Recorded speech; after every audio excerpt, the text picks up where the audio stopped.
नमस्कार दोस्तों, स्वागत है आप सभी का अनटोल्ड हिस्ट्री में। दोस्तों, पांडुरंग नाम तो सुना होगा, नहीं सुना तो सुन लीजिए। इस पर आज हमारी बात हुई है डॉक्टर विलास खरात जी से, डॉक्टर प्रताप चाटसे से। दोनों इसके एक्सपर्ट हैं। और पांडुरंग कौन है, इस पर आजकल ब्राह्मणी कब्जा कैसे है, ब्राह्मणवादी लोग उसको कैसे कब्जा करने की कोशिश में हैं, कैसे कब्जा करके बैठे हैं, दरअसल इसका बुद्धिज्म से क्या कनेक्शन है, ओरिजिनली ये किसका है, कब ये बना है, कैसे वो अचानक से बुद्धिज्म से ब्राह्मणिज्म के हाथों में चला जाता है और अभी क्या स्टेटस है। सारे सबूत होने के बावजूद भी गवर्नमेंट उसको बुद्धिज्म को सौंपने की बजाय ब्राह्मणों के हाथों में क्यों दे रखी है, इस पर हमारी डिटेल्स में चर्चा हुई है। उसको आप अंतिम तक देखिए और सत्य से आप रूबरू होइए, क्योंकि सिर्फ सत्य ही है जो हम सबको बचा सकता है। अगर आप सत्य नहीं जानते हैं तो ये बहुजनों की जो कल्चर है, ये भारत का जो कल्चर है, इसको धीरे धीरे हड़प कर काल्पनिक कथा कहानियों में पिरो कर हम सबको बरगलाने की कोशिश में लगे हुए हैं। तो दोस्तों, इस वीडियो को अंतिम तक देखिए।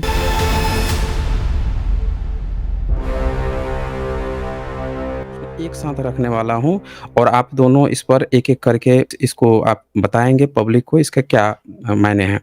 पहला मेरा प्रश्न है, कौन है पांडुरंग या फिर ये विठल। मेरा दूसरा सवाल है, आषाढ़ी एकादशी को पांडुरंग की यात्रा क्यों होती है, इसके पीछे क्या मायने हैं, क्या मामले हैं। तीसरा मेरा प्रश्न है, पांडुरंग बुद्ध ही हैं, इसके पुरातात्विक आधार क्या हैं। चौथा मेरा प्रश्न है कि अगर महाराष्ट्र के सभी जितने भी गैर ब्राह्मण लोग हैं वो पांडुरंग को ही अपना आदर्श मानते हैं, अपना आइडियल मानते हैं, तो क्या हम इसके ये मायने निकाल सकते हैं कि जितने भी गैर ब्राह्मण लोग हैं वो सब के सब बुद्धिस्ट ही लोग हैं। और पंढरपुर में एक घटना आई थी जिसमें बड़वे नाम का एक ब्राह्मण था जिसने वहां पे पेशाब कर दिया था, ये एक जिक्र आया है।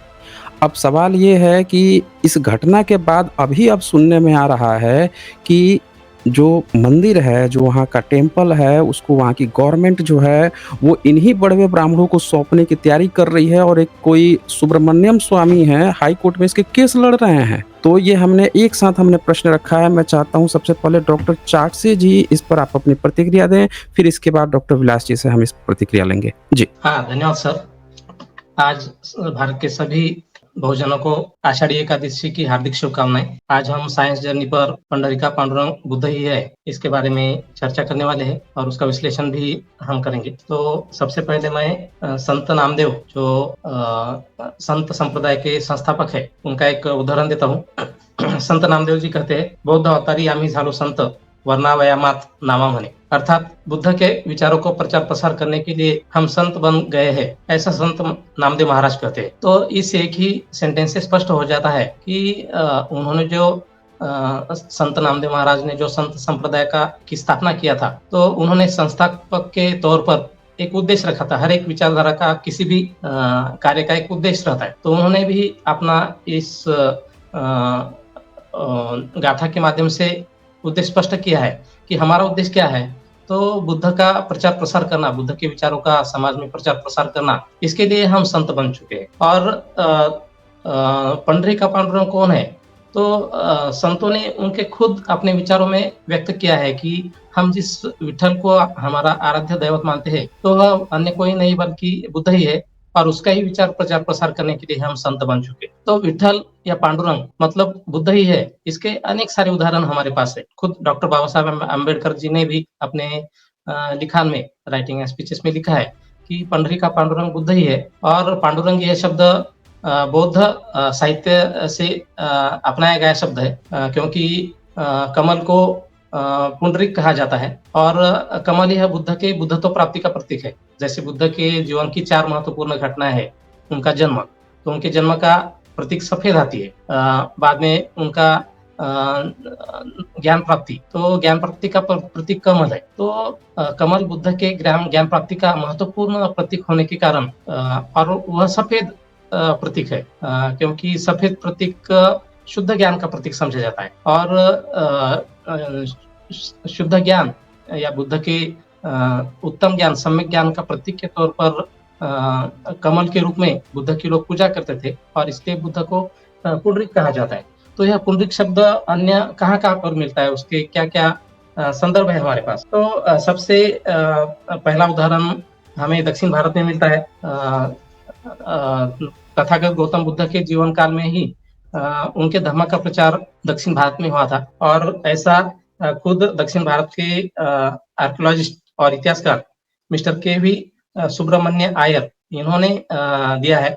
वे कहते हैं कि सम्राट अशोक के पहले ही दक्षिण भारत में बौद्ध धर्म का प्रचार प्रसार हुआ था और तथागत बुद्ध के जो चाचा है उनका नाम पांडु और उनके पुत्र जो विजय है, तो विजय ने दक्षिण भारत में अपने साथ धम्म लिया था और वे विजय सिलोन के राजा बन चुके थे 5वीं सदी में ही। तो विजय के साथ उनके जो भी अनुयायी दक्षिण भारत और सिलोन में गए थे, तो उन्होंने उनके साथ बुद्ध का धम्म भी साथ में ले गए थे और बड़े पैमाने पर दक्षिण भारत में और सिलोन में उन्होंने धम्म का प्रचार प्रसार किया था। तो अशोक के पहले ही दक्षिण भारत में धम्म का बड़े पैमाने पर प्रचार प्रसार हुआ था और दक्षिण भारत में जो पांड्य नामक राज्य है, इसका जिक्र सम्राट अशोक के अभिलेखों में भी मिलता है। उनके दूसरे अभिलेख में चेर, चोल, पांड्य इन दक्षिण भारतीय राज्यों का जिक्र आता है और यह पांड्य शब्द भी उसी पंडु शब्द से लिया गया है। तो पंडु का अर्थ बुद्ध होता है क्योंकि के.वी. सुब्रमण्यम साहब ने उनके अध्ययन में लिखा है कि पांड्य राज्य में पांडव मलाई या पंच पांडव मलाई नामक एक पहाड़ी है और वह अत्यंत महत्वपूर्ण ऐसा धार्मिक केंद्र प्राचीन काल का धर्म का महत्वपूर्ण केंद्र समझा जाता था और उसका एक अभिलेख भी है इंडियन एंटिक्विटी वॉल्यूम एक्सेल। उसमें यह दिया है कि जो पंच पांडव मलाई है वह बुद्धों का प्राचीन बुद्धों का केंद्र था और वहां पर प्राचीन बौद्ध अवशेष प्राप्त हुए ऐसा आर्कियोलॉजिस्ट मिस्टर के.वी. सुब्रमण्यम आयर इन्होंने बताया है। तो तथागत बुद्ध के जो 5 अनुयायी थे, उन 5 अनुयायी ने संपूर्ण दुनिया भर में धर्म का प्रचार प्रसार किया था और उसकी शुरुआत आषाढ़ पूर्णिमा के दिन हुई थी। तथागत बुद्ध को वैशाख पूर्णिमा के दिन ज्ञान प्राप्त हुआ था और लगभग 7 हफ्तों तक वे उस ज्ञान पर विश्लेषण करते बैठे, ध्यानस्थ बैठे थे, लगभग 49 दिनों तक। और फिर उसके बाद वे धर्म प्रचार के लिए सबसे पहले सारनाथ में गए और सारनाथ में उनके जो 5 साथी थे उनको पहले उन्होंने आषाढ़ पूर्णिमा के दिन धर्म का ज्ञान दिया था। तो इसलिए आषाढ़ पूर्णिमा को गुरु पूर्णिमा भी आजकल कहा जाता है। तो उसके पहले 5 दिन आषाढ़ी एकादशी आती है। तो आज हम आषाढ़ी एकादशी के दिन इस पर चर्चा कर रहे हैं क्योंकि यह जो 5 दिन है वह 5 बुद्ध के जो अनुयायी है उसकी याद में लोग मनाते हैं। बुद्ध के जो 5 पहले अनुयायी थे, पुनर्ना, महानाम, बद्य, वप और अश्वजित, और फिर जो इनके गुरु है 6ठे, तो गुरु पूर्णिमा आषाढ़ पूर्णिमा का दिन महत्वपूर्ण समझा जाता है। तो जो पांडव शब्द है इसका अनेक जिक्र बुद्धिज्म इन केरला उसके लेखक पीसी अलेक्जेंडर साहब है और उन्होंने लिखा है कि तथागत बुद्ध ने अपना ज्ञान प्राप्ति के बाद जो पहला भिक्षाटन किया था, तो वह एक भिक्षाटन करने के बाद वह एक गुफा में आए थे गया के पास और उस गुफा को पांडव गुफा कहा जाता है। और वह पांडव गुफा क्यों कहा जाता है? क्योंकि बुद्ध ने वहां पर पहला भिक्षाटन खाया था और बुद्ध को ही पंडु कहा जाता है। तो इसलिए बुद्ध की ही याद में मतलब महाभारत के पांडव से वो रिलेटेड नहीं है? नहीं। तो महाभारत में भी इस महाभारत में भी यह जिक्र है कि कृष्ण और उसके पांडव साथियों ने जब बिहार पर हमला किया था तो वहां के पांडव का पहाड़ी पर एक जो चैत्य था उसको उन्होंने तोड़ डाला था भीम ने। तो इसका मतलब यह है कि तो इसका मतलब यह है कि पांडव यह शब्द बुद्ध महाभारत के पहले का है और पांडव पर्वत के नीचे बुद्ध ने पहला भोजन किया था ऐसा बुद्धिज्म इन केरला इस पर उन्होंने लिखा है। और पांडव का अर्थ बुद्ध होता है और मलाई का अर्थ श्रृंखला, पहाड़ों की श्रृंखला। तो इसलिए पांडव मलाई मतलब बुद्ध की पहाड़ी। उसको दक्षिण भारत में उदनकल भी कहा जाता है। उदनकल मतलब क्या कि बुद्ध विहार, भिक्षुओं का निवास स्थान। और उसको कलुगुलाई भी कहा जाता है। कलु गु मलाई, उसका अर्थ गृध्रकट पर्वत होता है। तो मलाई का अर्थ दक्षिण भारत की भाषा में विहार होता है और पांडव का अर्थ बुद्ध होता है। अब पांडव बुद्ध से संबंधित कैसा शब्द है, इसके अन्य जिक्र भी मिलते हैं कि ग्रीक भाषा में बुद्ध को पांडियोन कहा जाता है। पांडियोन मतलब पान डियोन, पान मतलब बुद्ध और दियोन मतलब देवता। तो ग्रीक का जो एथेंस है वहां पर भी एक पांडियोन प्रदेश था और वहां पर बुद्धिज्म का जो कल्ट था उसको पांडियानिज्म या पांडियन देवता का कल्ट ऐसा कहा जाता था। तो जो पंडु, पांडियन ये शब्द है वह बुद्ध से ही संबंधित है। तीसरा अन्य एक रेफरेंस ये है कि दक्षिण भारत में जो तिरुपति बालाजी है तो उसको वेंकटेश्वर कहते हैं और वह जो तिरुपति बालाजी का विहार है उस पहाड़ी को वेंकट पर्वत कहते हैं और वेंकट पर्वत का अर्थ सफेद पर्वत, व्हाइट माउंटेन ऐसा होता है और उसको पांडुरंग बेट्टा भी कहते हैं दक्षिण भारत की भाषा में। वेंकट पर्वत को दक्षिण भारत की भाषा में पांडुरंग बेट्टा कहते हैं और पांडुरंग बेट्टा के तिरुपति बालाजी को बिट्टलेश्वर, बिट्टेश्वर या विठलेश्वर ऐसा कर। तो बिट्टेश्वर या विठलेश्वर इसका अर्थ क्या है? पांडुरंग मतलब सफेद मूर्ति या सफेद बुद्ध। तो दक्षिण भारत में बुद्ध की सफेद मूर्तियों के रूप में पूजा शुरू हुई थी और यह सम्राट अशोक के पहले ही हुई थी। तो बुद्ध की जो मूर्तियां प्राचीन काल में बनाई जाती थी वह दो स्वरूप में बनाई जाती थी। एक तो काले पत्थर की मूर्तियां और दूसरी सफेद पत्थर की मूर्तियां।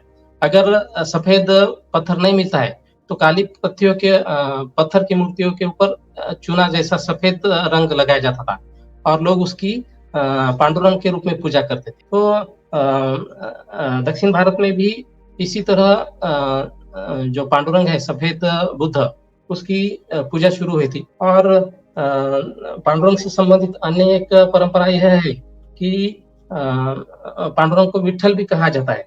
तो यह विठल शब्द कहाँ से आया? तो विठल को बेतुल ऐसा कहा गया है दक्षिण भारत में। हम यहाँ पर देखते हैं कि origin of cult of Vithoba इस ग्रंथ में पेज नंबर 184 पर बताया गया है कि वेंकटेश्वर को ही बिट्टलेश्वर, बिट्टेश्वर अर्थात पांडुरंग कहा गया है। तो ये बिट्टलेश्वर या बिट्टल शब्द कहाँ से आया है? तो वह तथा बौद्ध परंपरा में एक बैतुल्य नामक एक पंथ था जो अशोक से भी पहले था और सम्राट अशोक के समय जब धम्म संगीति हुई थी तो उसमें भी उसका जिक्र हमें मिलता है। तो बैतुल्य या बित्तल पंथ का क्या कहना था? तो उस पंथ के जो लोग हैं वह आनंद को अपना प्रमुख मार्गदर्शक मानते थे और वे लोग धम्मधर होते थे क्योंकि आनंद ने तथागत बुद्ध के सभी सूक्तों को एक साथ जो पहली संगीति हुई थी उस संगीति में बुद्ध के सभी सूक्तों को एकजुट कर उसका संकलन किया था और उनका महत्व बढ़ाया था। तो धम्म सूक्तों का महत्व बढ़ाने वाले आनंद और उनके शिष्यों को बाद में धम्मधर कहा जाने लगा। धम्मधर मतलब क्या? धम्म सूत्रों का पठन या उसकी जानकारी रखने वाले बौद्ध धर्म। तो वे लोग तथागत बुद्ध की सूक्तों के रूप में पूजा करते थे। उसको धम्म धातु कहा जाता था और वो सूक्तों के ऊपर वे स्तूप भी बनाते थे। जैसे कि बुद्ध से संबंधित जो चीजें हैं उनके ऊपर स्तूप बनाते थे, हम देखते हैं बौद्ध परंपरा में। तो उसी तरह धम्म सूक्तों के ऊपर चैत्य बनाए जाते थे और उसकी पूजा की जाती थी। उसको धम्म चैत्य कहा जाता था और उसकी पूजा करने वाले बौद्ध अनुयायियों को धम्म चैत्य कहा जाता था। तो उन सूक्तों को बाद में महत्व बढ़ता गया इस पंथ का, खासकर मध्य भारत, दक्षिण भारत और सिलोन तक इस बैतुल्य पंथ का प्रभाव बढ़ता गया और उस पंथ में बाद में प्रज्ञापारमिता और बाद में सद्धर्म पुंडरीक सूत्र, इन ग्रंथों का महत्व बढ़ गया। तो सद्धर्म पुंडरीक का नाम भी क्यों पुंडरीक रखा गया है? तो पुंडरीक वह शब्द बुद्ध से संबंधित है। एक तो बुद्ध पुंडरीक का अर्थ कमल होता है, दूसरा पुंडरीक का अर्थ सफेद बुद्ध होता है, जो मैंने अभी बताया। और वह वेंकटेश्वर से संबंधित है, क्योंकि तिरुपति बालाजी भी बुद्ध ही है और इसलिए उसको विठलेश्वर या विठल कहा जाता है। और तीसरा संबंध पुंडरीक से पहाड़ी से संबंधित है, क्योंकि बुद्ध ने जहाँ पर अपना पहला भोजन ज्ञान प्राप्ति के बाद खाया था, उस पहाड़ी को पंडारा पहाड़ी या दक्षिण भारत में उसको मलाई पांडव मलाई कहा गया है। और पांडव शब्द भी जो पांडव में जो अन्न का प्राचीन लोग या बौद्ध लोग खासकर भात खाते थे और उसका भोजन करने से पहले उसकी पूजा करते थे। ऐसा बुद्धिज्म इन क्रिश्चियनिटी नामक ग्रंथ में भी लिखा है। तो उसको भी एक स्तूप के रूप में रखकर पूजा करते थे और उसको पंडु स्तूप बोलते थे, क्योंकि जो भात रहता है वो सफेद रूप में रहता है। तो पंडु शब्द इस तरह सफेद बुद्ध से संबंधित शब्द है। और जो ग्रीक इतिहासकार प्लिनी है, उन्होंने भी कहा है कि पांडियन नामक का एक पंथ सोग्दियन, जो वर्तमान अभी अफगानिस्तान और पाकिस्तान है, वहाँ पर बड़े पैमाने पर दिखाई देता है। और वह बाद में जो मथुरा एरिया है, मथुरा एरिया में उसका प्रभाव बड़े पैमाने पर बढ़ गया और पांडियन पंथ का मुख्य केंद्र मथुरा बन गया था। और इसलिए हम देखते हैं कि दक्षिण भारत में भी जो पांड्य राज्य है, तो पांड्य राज्य की राजधानी भी मथुरा है, जिसे मदुरा कहा जाता है दक्षिण भारत। तो मथुरा दोनों तरफ हमें दिखाई देते हैं। पांडुरंग या पांडियन पंथ, जिसे वैतुल्य पंथ कहा जाता है, ये पंथ भी हमें उत्तर भारत में मथुरा के पास में, दक्षिण भारत में मदुरा के पास में दिखाई देता है। और पांडुरंग या बित्तल, इन दोनों का अर्थ सफेद बुद्ध होता है। तो इसलिए पंढरपुर में जो हमें मूर्ति मिलती है, तो उसको दो नाम हमें दिखाई देते हैं। एक तो पांडुरंग नाम है और दूसरा विठल नाम है। तो बहुत सारे जो लोग या ब्राह्मणवादी इतिहासकार है, वह बताते हैं कि उसका विठल नाम क्यों पड़ा, तो विष्णु से विठल नाम पड़ा। लेकिन विष्णु का और विठल का कोई संबंध नहीं। दूसरी बात यह बताते हैं कि वह ईंट पर खड़ा है, वीट पर, इसलिए उसको विठल कहते हैं। तो यह बात भी गलत है। तो जो पांडुरंग पंथी लोग थे या पुंडरीक पंथी लोग थे, वह लोग पुंडरीक सूत्र की पूजा करते थे, क्योंकि वह लोग धम्मधर थे और सूत्रों की पूजा करते थे। पहले उनका जो पहले सबसे पहले आनंद और उसके अनुयायी धम्म सूत्रों की पूजा करते थे और उसका पठन मनन करते थे। बाद में उनका जो एक कलेक्शन है ग्रंथों का, धम्म के सूत्रों का जो कलेक्शन है, उसको वैतुल्य पिटक कहा जाता था और वह वैतुल्य पिटक की पूजा करते थे लगभग दूसरी सदी तक। बाद में दूसरी सदी में क्योंकि क्या है कि लोगों को वह सूत्रों की संख्या बहुत बड़ी लगने लगी थी और उनको शॉर्ट ऐसा साहित्य चाहिए था कि वह कम सूत्रों में ये सारे जो बुद्ध से संबंधित विचार है उनको याद रख सके। तो उन्होंने और उसको छोटा कर दिया और उसको पुंडरीक सूत्र कहने लगे या सद्धर्म पुंडरीक सूत्र। और फिर उन्होंने वैपुल्य पिटक को भी ज्यादा महत्व देना कम किया। बुद्ध के सूत्र जो है वो बहुत बड़ी संख्या में है, तो इन दोनों की बजाय उन्होंने दूसरी सदी में सद्धर्म पुंडरीक सूत्र को महत्व देना शुरू किया और वह लोग सद्धर्म पुंडरीक सूत्र की पूजा करते थे। तो पूजा किस तरह करते थे?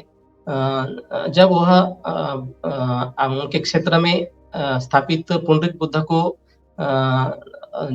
मिलने जाते थे, तो उनकी जो यात्रा रहती थी, वारी रहती थी, वह हर साल आषाढ़ पूर्णिमा और आषाढ़ एकादशी के बीच में ही रहती थी, क्योंकि बौद्ध परंपरा में आषाढ़ पूर्णिमा का और आषाढ़ एकादशी का बहुत महत्व है।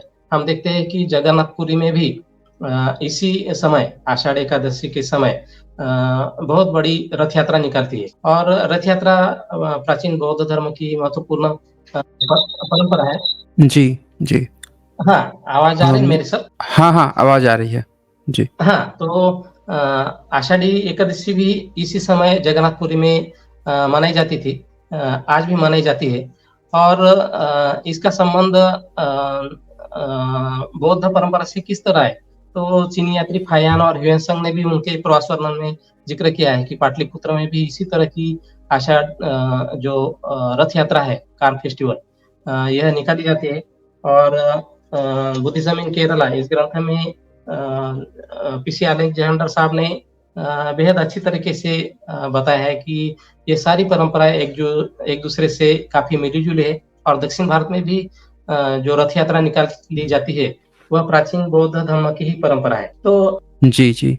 आपका मेरे ख्याल से स्क्रीन हैंग कर गया है, तो क्या आप हमें सुन पा रहे हैं डॉक्टर चार्ट से? ओके, मेरे ख्याल से उधर से टेक्निकल इश्यूज़ हैं।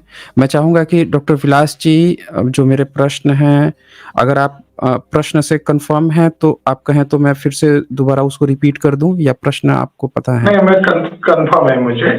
जी, जी, जी, जी। सबसे पहले कि ये जो इशू है पांडुरंग का, ये बहुत ही महत्वपूर्ण इशू है। इन 1954 को 25 दिसंबर इन 1954 को डॉक्टर बाबा साहब अम्बेडकर ने पूना के अंदर देहू रोड एक एरिया है जहां पर संत तुकाराम महाराज का जन्म हुआ है, देहू। तो उस जगह पर ब्रह्म देश में उनका जो सम्मान किया गया 1954 को, तो उनको भेंट में एक बुद्ध की मूर्ति दी गई थी। उस मूर्ति को उन्होंने वहां पर स्थापित किया 25 दिसंबर 1954 को। जब वो वहां आने वाले थे तो महाराष्ट्र का एक ब्राह्मण था लक्ष्मण शास्त्री जोशी। तो लक्ष्मण शास्त्री जोशी ने अखबार में प्रतिक्रियात्मक लेख लिखा और मानो डॉक्टर बाबा साहब अम्बेडकर को धमकी भरा शब्द में धमकी दिया। उस आर्टिकल में उसने लिखा कि अब अम्बेडकर का अवतार कार्य खत्म हो गया है। इस सेंटेंस को जान से मारने वाली भी धमकी मान सकते हैं। तो बाबा साहब अम्बेडकर ने 25 दिसंबर को वहां पर गए तो वहां पर 40,000 की संख्या में लोग मौजूद थे। तो यानी वो कार्यक्रम कोई साधारण कार्यक्रम नहीं था। तो उस मीटिंग में, उस पब्लिक मीटिंग में बाबा साहब अम्बेडकर ही वो व्यक्ति है जिन्होंने पहले रहस्य उद्घाटन किया कि पांडुरंग जो है या विठल जो है ये कोई और नहीं है बल्कि बुद्ध है। और उन्होंने पूना के ब्राह्मणों को चुनौती दिया, खासकर कि पूना में एक भारत इतिहास संशोधन मंडल है जो शुरू से आज तक ब्राह्मण ही चला रहे। तो बाबा साहब अम्बेडकर ने भारत इतिहास संशोधन मंडल के ब्राह्मणों को चुनौती दिया कि मैं एक रिसर्च किताब लिख रहा हूँ और उसको मैं पब्लिश करूंगा, तब पूना के ब्राह्मणों को चुनौती है उस बात को खारिज करें कि पंढरपुर का पांडुरंग कोई और नहीं है बल्कि बुद्ध है। और उन्होंने ये कहा कि पांडुरंग ये पुंडरीक इस शब्द का रूपांतर है और पाली भाषा में पुंडरीक यानी कमल होता है, यानी बुद्ध होता है। वो सेंटेंस जरा आप पढ़ के बताएंगे तो अच्छा होगा। जी, जी। इसमें बाबा साहब ने लिखा है, while unveiling an image of Buddha in a newly constructed Buddha Vihar at Dehu Road near Pune on 25th December 1954, Dr. V.R. Ambedkar told his audience that the image of the god Vitthova at Pandharpur was in reality the image of the Buddha. He said further that the name of the god Pandurang was derived from Pundalik. Pundalik meant lotus and lotus was called Pandurang in Pali. So Pandurang was none other than Buddha. According to him, Buddhism disappeared from India because the wavering attitude of the laity which worshipped many other gods and goddesses set up by Brahmins to destroy Buddhism. जी, यहाँ तो साफ साफ लिखा है। तो बाबा साहब अम्बेडकर ने जो 1954 को जो चुनौती भरा स्टेटमेंट दिया कि पांडुरंग कोई और नहीं बल्कि बुद्ध है, मगर अभी तक पूना का या महाराष्ट्र का कोई भी ब्राह्मण बाबा साहब अम्बेडकर की बात गलत है ऐसा सप्रमाण सिद्ध करने वाला आज तक कोई ब्राह्मण पैदा नहीं हुआ है। एक खास बात है कि बाबा साहब अम्बेडकर जो बोला उसकी ब्राह्मणों में कोई प्रतिक्रिया ही नहीं हुई, और बाबा साहब अम्बेडकर ने जो स्टेटमेंट वहां पर दिया वो किताब उन्होंने लिखा था, वो वेयर पांडुरंगा, मगर वो किताब जो है वो किताब अभी तक गायब है। और ये मेरा अंदाज है कि ये किताब उनकी जो द्वितीय पत्नी थी ब्राह्मण सविता कबीर, उसके द्वारा ये किताब गायब कर दिया गया है।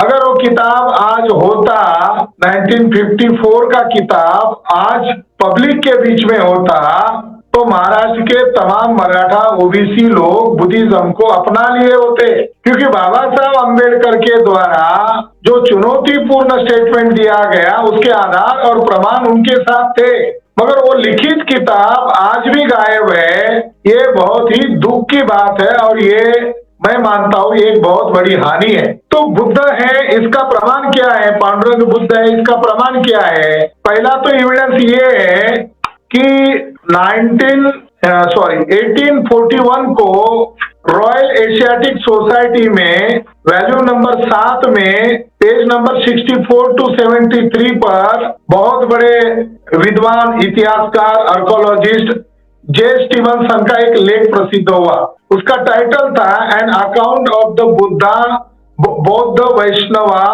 और विठल भक्ताज ऑफ डेक्कन। स्टीवनसन ने 1841 में पांडुरंग के ऊपर पहला रिसर्च किया और उन्होंने अलग अलग सबूतों के आधार पर यह प्रमाणित करने का प्रयास किया कि पांडुरंग कोई और नहीं है बल्कि बुद्ध ही है। उन्होंने स्टीवनसन ने बुद्ध को मुनि कहते हैं और बुद्ध का पांडुरंग जो है वो पीताम्बर, यानी पांडुरंग को जिस कपड़े से लपेटा जाता है वो पीताम्बर कहा जाता है। और महावंश जो बौद्ध साहित्य है उसका आधार देकर उन्होंने प्रमाणित किया बुद्ध या भिक्खु का जो पोशाक होता है वो पीले रंग का होता है, इसी को पीताम्बर कहते हैं।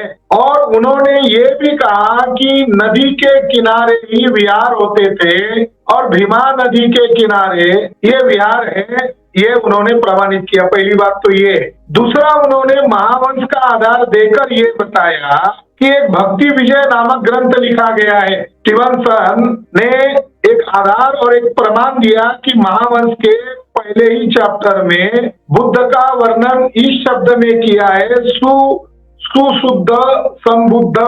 महावंश में बुद्ध का वर्णन इस शब्द में किया है सुशुद्ध संबुद्ध।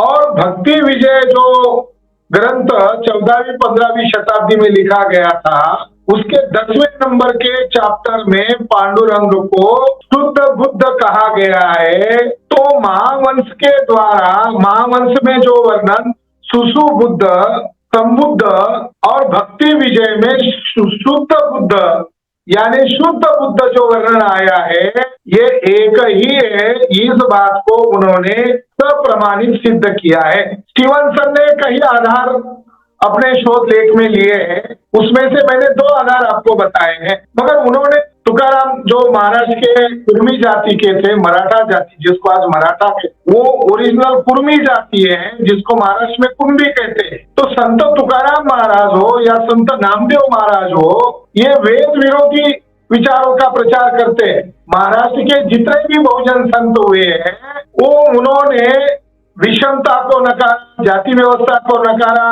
गैर बराबरी को नकारा और वेद को नकारा। पांडुरंग को मानने वाले लोगों की खासियत यह है कि वो वेद को प्रमाण नहीं मानते, एक बात। दूसरी बात, वो छुआछूत को नहीं मानते। तीसरी बात, वो संत तुकाराम और संत नामदेव महाराज के ही दोहे कहकर पैदल पैदल जाते हैं जिसको वारी कहते हैं, और जो वारी करता है उसी को वारकरी कहते हैं। पहला आधार तो ये है। दूसरा आधार ये है जो आर्कोलॉजिकल, आपने जो सवाल किया कि इसके लिए कौन सा आर्कोलॉजिकल सबूत है, कौन सा पुरातात्विक प्रमाण है। तो सबसे बड़ा प्रमाण ये है कि सर मेजर जनरल कनिंघम के द्वारा इन 1858 को 1858 को भिल्सा स्तूप का एक्सकवेशन किया। जो भिल्सा स्तूप का एक्सकवेशन किया तो उनको वहां पर एक जगह मिली जहां पर मेला भरता था और वो मेला आषाढ़ी एकादशी को भरता। तो आषाढ़ी एकादशी को भिल्सा स्तूप के पास प्रदक्षिणा पथ है, मौर्य अशोका के द्वारा बनाया गया विशाल का स्तूप है और वहां के जो देहात में रहने वाले लोग हैं वो आषाढ़ी एकादशी को यानी आज वहां मेला करते हैं। इसकी व्याख्या करते हुए सर मेजर जनरल कनिंघम ने पेज नंबर 358 से लेकर 362 तक पांडुरंग कौन है या विठोबा कौन है इसकी व्याख्या की है, इसका स्पष्टीकरण दिया है।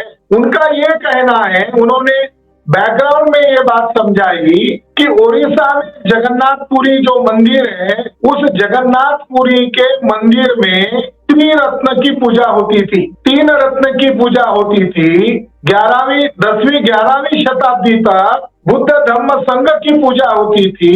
वहां बुद्ध के अस्थि कलश था।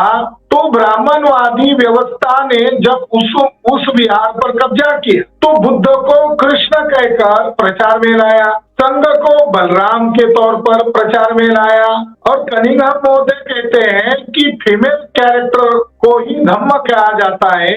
तो धम्म को ब्राह्मणों ने सुभद्रा के नाम से प्रचार में लाए। तो इस आधार पर कनिंघम महोदय ने प्रमाणित किया कि जगन्नाथपुरी की जो पूजा है वो कोई और नहीं है बल्कि वो त्रिरत्न की पूजा है जिसे कृष्ण, बलराम और सुभद्रा के नाम से प्रचार में लाया गया। और उन्होंने आधार दिया कि 4वीं शताब्दी में पायन ने जो कार फेस्टिवल देखा था, सम्राट अशोक के द्वारा निर्माण किया गया रथ यात्रा कार फेस्टिवल देखा था, वही कार फेस्टिवल आज भी जगन्नाथपुरी में बरकरार है।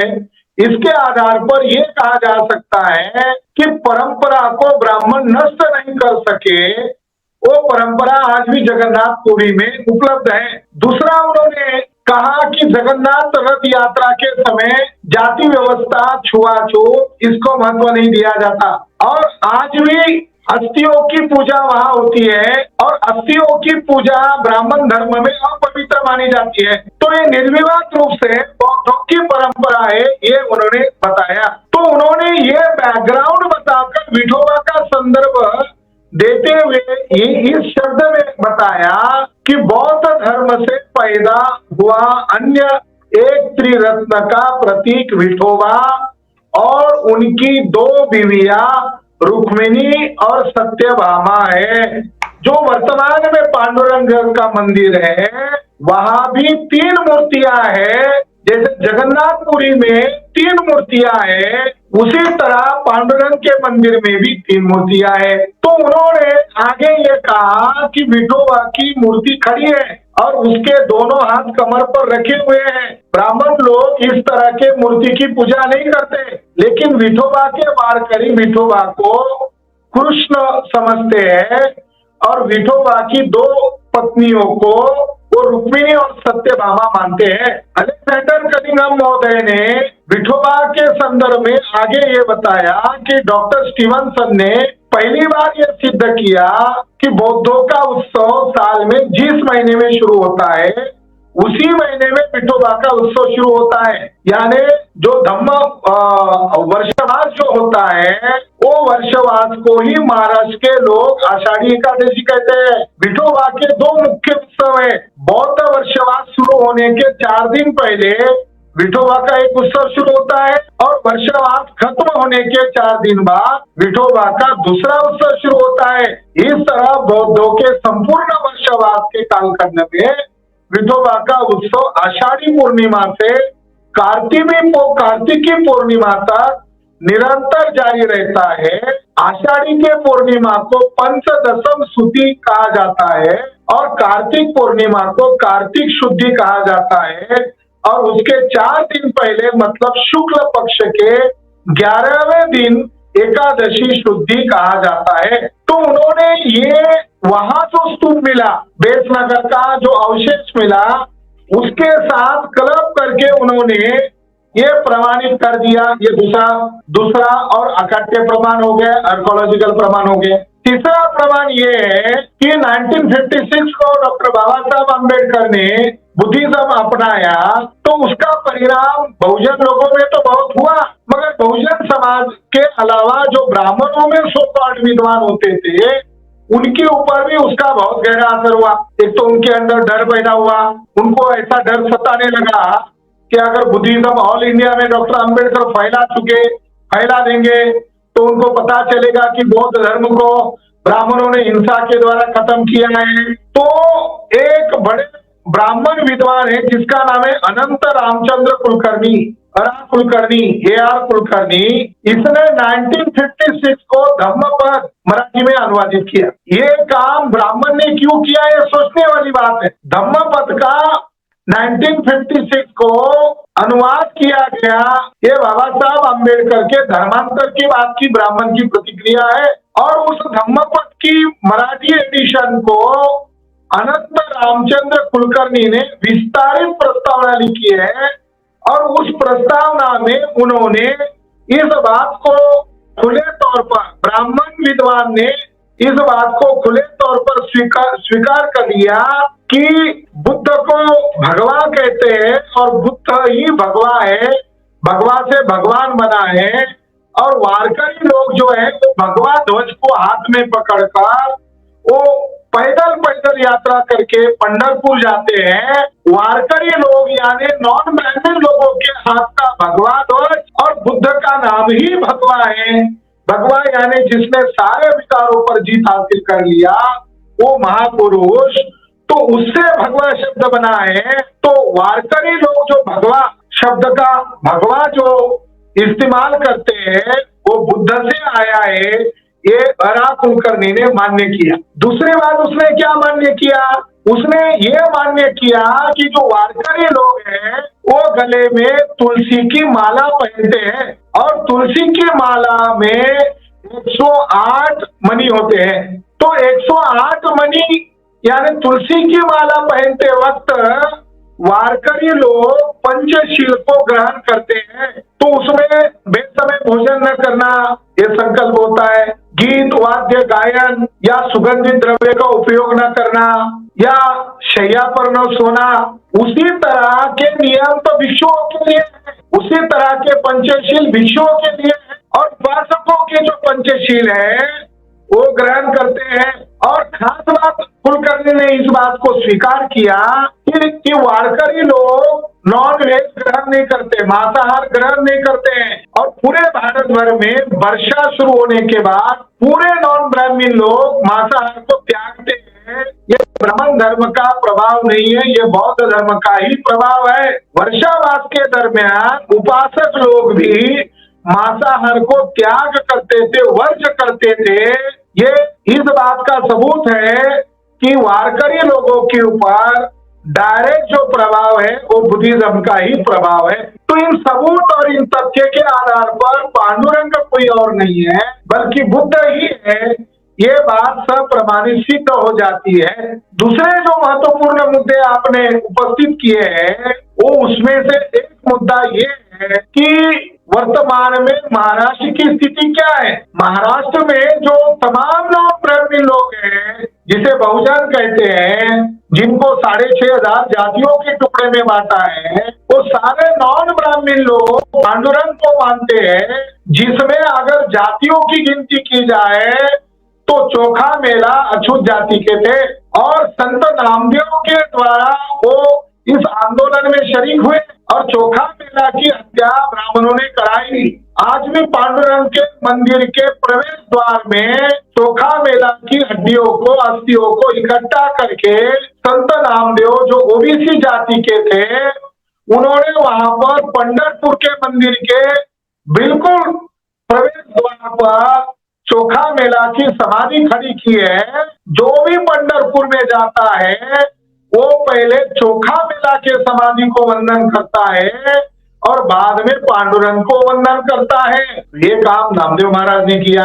पेशवाओं के समय में जो दुराचार होता था, पेशवाओं को डर होता था कि पांडुरंग के नाम पर इकट्ठा होने वाले लोग अगर इकट्ठा हो जाएंगे तो पेशवा राज को खत्म करेंगे। तो माधवराव पेशवा, फिर बाजीराव पेशवा, इनके लिखित ऑर्डर मैंने पढ़े हैं जिसमें उन्होंने ये पाबंदी लाया था कि अछूतों को पांडुरंग के मंदिर में प्रवेश पाबंदी है। और यहाँ तक आदेश निकाला था कि पंढरपुर के मंदिर में मुसलमान भी जाते हैं, और मुसलमान कहाँ तक जाते हैं, नामदेव की जो सीढ़ी है, यानी नामदेव की अस्थियां जहां पर दफन की गई है, उस सीढ़ियों को वंदन करने के लिए, नमन करने के लिए मुसलमान भी जाते हैं। तो पेशवा ब्राह्मणों ने अछूतों को और मुसलमानों को उस मंदिर में पाबंदी किया था। अगर उस हिस्ट्री को आज के हिस्ट्री के साथ अगर कनेक्ट कर लिया जाए तो पंढरपुर ये निर्विवाद रूप से बहुजन लोगों का है, उस पर ब्राह्मणों का कोई एकाधिकार नहीं होना चाहिए। एक समय बड़वे ब्राह्मणों का इसके ऊपर नियंत्रण था। बड़वे ब्राह्मण यानी पेशवाओं के द्वारा नियुक्त किए गए ब्राह्मण, षड्यंत्रकारी ब्राह्मण। तो इन बड़वे ब्राह्मणों में आज भी भले वो मंदिर सरकार के नियंत्रण में है, वह सरकार की कमेटी है और उस कमेटी के द्वारा उसका मैनेजमेंट किया जाता है। करोड़ों लोग वहां इकट्ठा होते हैं, लाखों लोग नहीं, यानी पूरा महाराष्ट्र वहां इकट्ठा होता है। वर्षा के दरमियान भारत में जगन्नाथपुरी है, मथुरा का स्थान है और पंढरपुर का स्थान है। वहां लाखों करोड़ों लोग वर्षावास के दरमियान इकट्ठा होते हैं। परंपरा बुद्धिज्म की है, इसलिए इकट्ठा होते हैं। 2003 में गोपाल बड़वे नामक ब्राह्मण, एक ब्राह्मण ने रात को 1 बजे गोमुख कुंड, जो मुख्य मंदिर है, पांडुरंग का मंदिर है, सवेरे उसके ऊपर अभिषेक होता है, दूध दही पानी डाला जाता है और उस अभिषेक का पानी बहकर गोमुख कुंड में इकट्ठा होता है। तो गोमुख कुंड में रात के 1 बजे गोपाल बड़वे नामक ब्राह्मण पेशाब कर रहा था। तो वहां पर ओबीसी के लोग सिक्योरिटी कर रहे थे। उसमें से एक का नाम माली है, दूसरे का नाम यादव है। उन्होंने उस बड़वे ब्राह्मण को रंगे हाथ पकड़ा और उसको पूछा, गुस्से में आकर पूछा कि तू उसमें क्यों पेशाब कर रहा है। तब उस गोपाल बड़वे ने कहा, मैं तो हर दिन पेशाब करता हूँ। ये महाराष्ट्र के और तमाम देश भर के लोगों को मैं जानकारी दे रहा हूँ कि अगर वो मंदिर ब्राह्मणों का होता तो ब्राह्मण उस गोमुख कुंड में पेशाब क्यों करते, जबकि महाराष्ट्र के जो वारकरी लोग हैं वो लोग उस गोमुख कुंड का पानी इकट्ठा करते हैं, घर लेकर आते हैं, बुजुर्गों को पिलाते हैं, बच्चों को पिलाते हैं, क्योंकि वो पांडुरंग के शरीर से बहकर आया हुआ पानी मानते हैं। और वो जो पीने वाले लोग हैं, अगर ये पेशाब करने वाले ब्राह्मण हैं तो पीने वाले लोग क्या पी रहे हैं। तो गुस्सा न बढ़े। अगर ये बात मीडिया 2003 में दिखा देता तो महाराष्ट्र में ब्राह्मणों की हत्याएं होती थी। अगर गोमुख कुंड में गोपाल बड़वे ब्राह्मण पेशाब किया, इसको अगर ब्रेकिंग न्यूज दिखाते तो महाराष्ट्र में हत्याकांड हो सकता था। आज भी हमारे वारकरी लोगों को इसके बारे में कुछ भी जानकारी नहीं है। तो जो मीडिया ने लोग जानकारी दबाई और वहां सिक्योरिटी करने वाले ओबीसी मराठा लोगों के दबाव में आकर रुक्मिणी, विठ्ठल रुक्मिणी मंदिर जो ट्रस्ट है, वो दबाव में आकर रातों रात एफआईआर हुआ 2003 में।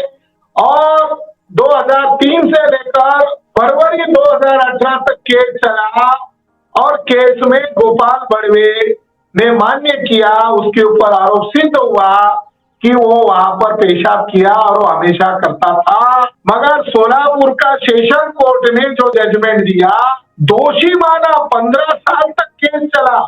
दोषी मानने के बावजूद उसको कुछ हजार रुपए दंड दिया गया और 2 महीने की साधारण शिक्षा दी गई।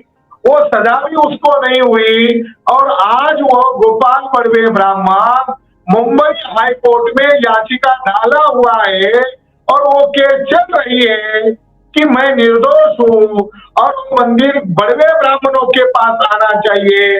इसकी खबर महाराष्ट्र का और सो कॉल्ड नेशनल मीडिया नहीं दिखा रहा है।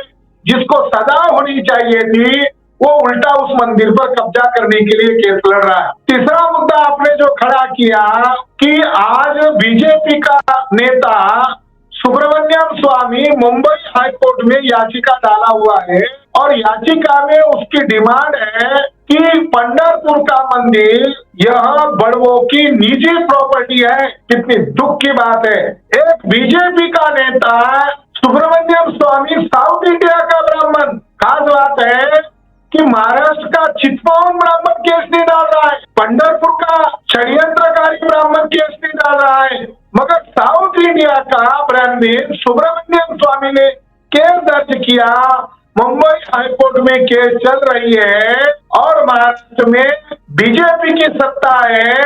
संभावना है कि महाराष्ट्र के असेंबली के चुनाव के पहले इस मंदिर को ब्राह्मणों के हाथ में निजी प्रॉपर्टी के तौर पर वो दे सकते हैं या असेंबली का चुनाव होने के बाद उस मंदिर पर ब्राह्मण लोग, चितपावन ब्राह्मण लोग, सबसे ज्यादा षड्यंत्रकारी ब्राह्मण लोग, सबसे ज्यादा खूनी और हिंसक ब्राह्मण लोग कब्जा कर सकते हैं। ये इतना बड़ा गंभीर मामला है तो ब्राह्मणों को डर क्यों लग रहा है? सत्ता में बीजेपी है और सरकार के नियंत्रण में वो मंदिर है, फिर ब्राह्मणों को डर क्यों लग रहा है? जबकि ब्राह्मणों की सत्ता होने के बावजूद तो ब्राह्मणों को डर लग रहा है। जो बात डॉक्टर बाबा साहब अम्बेडकर ने 1954 को कहा था, उसके आर्कोलॉजिकल एविडेंस मिल रहे हैं, उसके प्रमाण खुद नामदेव महाराज ने लिखा,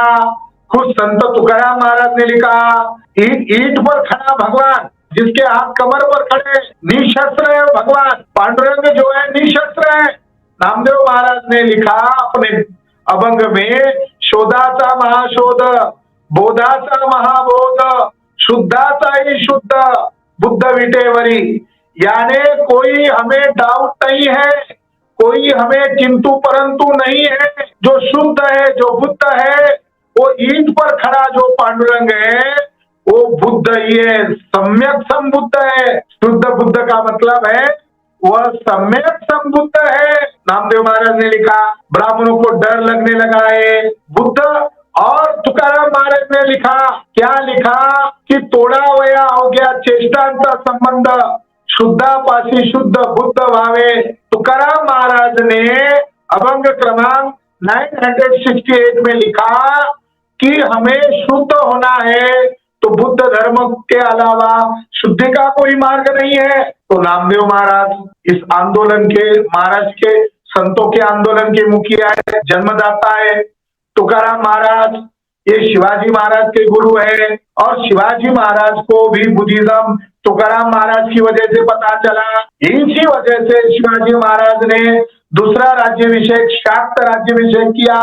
शाक्त तंत्रज्ञान का एक शाखा है, तो बुद्धिज्म को ही तो शिवाजी महाराज ने स्वीकार किया और उसकी पार्श्वभूमि संत तुकाराम महाराज है।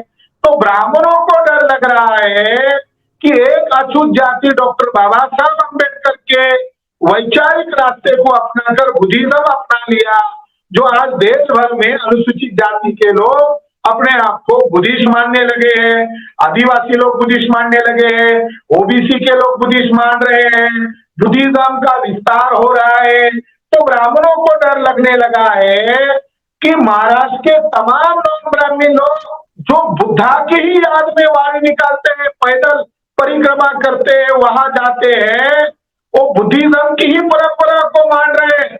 अनंत रामचंद्र कुलकर्णी ने 1956 को मान्य किया है कि महाराष्ट्र के वारकरी लोग बुद्धिस्ट लोग हैं। तो वर्तमान के भागवत को, मोहन भागवत को, देवेंद्र फडणवीस को डर लगने लगा है कि महाराष्ट्र के मराठा, महाराष्ट्र के कुर्मी लोग, महाराष्ट्र के ओबीसी लोग और बचे कुछ अनुसूचित जाति जनजाति के लोग पांडुरंग को अपना आदर्श मानकर अगर बुद्धिज्म को अपना लिया, यहाँ तक हमारे पास वारकरी लोग हैं, संत परंपरा को मानने वाले लोग हैं, जो प्रवचन करते हैं, कीर्तन करते हैं, वो भी पांडुरंग को बुद्ध मानते हैं। इन सारे तथ्य और सबूतों के आधार पर मैं ये कंक्लूड कर रहा हूं कि ब्राह्मणों को डर और भय सताने लगा है कि पांडुरंग बुद्ध है। ओबीसी में, मराठा लोगों में बढ़ती जागृति के कारण उनमें डर पैदा हो गया, इसलिए सत्ता का नाजायज इस्तेमाल करते हुए वो लोग मुंबई हाईकोर्ट में पहुंचे हैं और ज्यादातर हाईकोर्ट के जजेस ब्राह्मण हैं, सुप्रीम कोर्ट के जजेस ब्राह्मण हैं। तो मोहन भागवत ने रंजन गोगोई को ब्लैकमेल किया, तो उनको लगता है मुंबई हाईकोर्ट के जज को भी ब्लैकमेल कर लेंगे और पांडुरंग जो बुद्ध है और उसका जो मंदिर है वो विहार है, ये ब्राह्मणों की निजी प्रॉपर्टी है, ऐसा वो जजेस को भी मैनेज करके करेंगे, ऐसा ब्राह्मणों को अनुमान लग रहा है। मगर हम लोग चुप रहने वाले नहीं है। मैं इस कार्यक्रम के मौके पर हम लोग बड़वे ब्राह्मण या आरएसएस बीजेपी के ब्राह्मणों के नियंत्रण में पांडुरंग का मंदिर नहीं जाने देंगे। इसके लिए ज्यादा से ज्यादा बड़ा आंदोलन हम महाराष्ट्र में करेंगे। इस मौके पर मैं इतना ही कहना चाहता हूँ। धन्यवाद। जी, बहुत-बहुत शुक्रिया, आपने बहुत खूबसूरत जानकारी दी है यहाँ पे, वो सारी जानकारियाँ दी हैं जिससे बहुत सारे लोग अनजान हैं। उम्मीद करता हूँ सभी लोग इसको ज़्यादा से ज़्यादा शेयर करेंगे और इस जानकारी को सभी लोगों तक पहुँचाएँगे, सभी बहुजनों में ये जानकारी पहुँचनी बहुत ज़रूरी है। तो मैं बहुत-बहुत शुक्रिया करूँगा डॉक्टर विलास खरात जी का, डॉक्टर प्रताप चाटसे का कि आप लोग आज ने समय निकाल रहे हैं और आप लोगों ने इस महत्वपूर्ण टॉपिक पे लोगों को जानकारी दी है। आपका भी बहुत धन्यवाद। आपका बिजी शेड्यूल होने के बावजूद आपने इस विषय पर राष्ट्रीय और अंतर्राष्ट्रीय स्तर पर आपका चैनल काम करता है, आपने हमें समय दिया, इसके लिए आपको थैंक्स लॉट।